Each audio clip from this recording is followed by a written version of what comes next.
Hello everyone! When the line on the trimmer spool runs out, you need to remove it, disassemble it, wind the line, and then put it back together. So, for those who don't know how annoying this is, watch.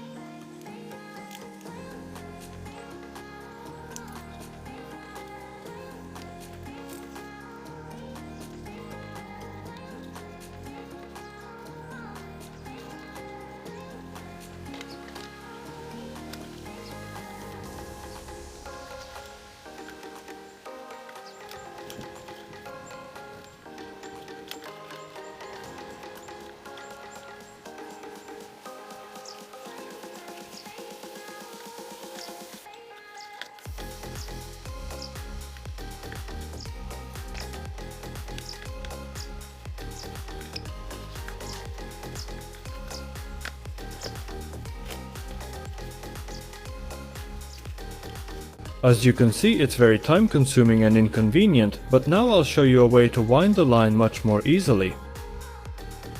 There are two arrows on the edges of the spool and a line running down the center section. You need to align this line with the arrows. And now we can thread the line into the spool without taking it apart. Make the ends even, then just turn the center section and the line winds onto the spool.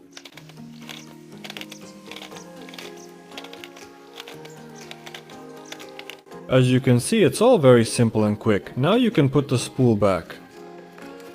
If you didn't know this method, give this video a like. Thank you all for watching and goodbye everyone.